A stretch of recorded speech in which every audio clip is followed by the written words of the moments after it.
Magandang hapon mga ka-happy hour. At narito ang mga balita para sa MBC TV Network News Update, 5 PM edition. DOTR Secretary Vince Dizon, sumakay ng MRT para kunin ang pulso ng publiko. Matapos sumakay sa EDSA bus carousel, sunod namang sinakyan ni Department of Transportation Secretary Vince Dizon ang Metro Rail Transit Line 3, sa kasagsagan ng rush hour kaninang umaga. Layon ng naturang inspeksyon na makita ng kalihim ang sitwasyon ng mga tren, at makuha ang pulso ng publiko na tumatangkilik dito. Kabilang sa mga istasyong ininspeksyon ni Dizon ay ang Taft, Ayala at Shaw Boulevard kung saan, nakausap nito ang ilang pasahero, at para kunin na rin ang kanilang mungkahi kung paano mapabubuti ang serbisyo.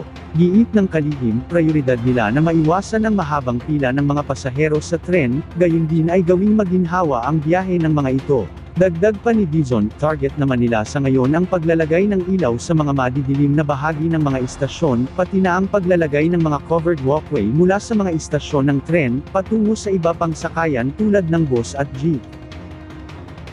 Samantala, sa Metro Manila ngayon, mas mahigit na 3.9 milyon pesos na halaga ng ilegal na vape na sabat ng CIDG sa QC. Ilan sa mga arestado ang 6 na individual sa magkahiwalay na operasyon ng PNP Criminal Investigation and Detection Group sa Barangay Bagbag at Barangay Rojas District, Quezon City. Ito ang nasamsam ng mga operatiba ang mahigit 9,700 piraso ng iba't ibang produkto ng ilegal na vape na nagkakahalaga ng mahigit na 3.9 milyon pesos. Bukod dito, kinilala ni CIDG Director Police Major General Nicolas Torre III ang mga sospek na sina Seb Mon, Genevieve Roram, Kenneth, at Parish na nahuli sa aktong pagbebenta ng vape products na walang kaukulang permit mula sa Department of Trade and Industry.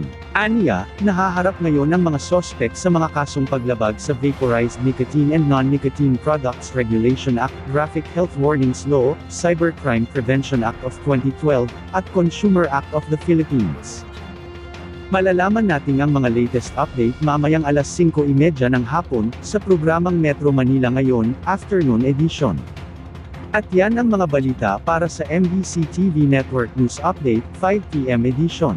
Samahan ninyo kami bukas, mula alas 9 ng umaga, hanggang alas 5 ng hapon.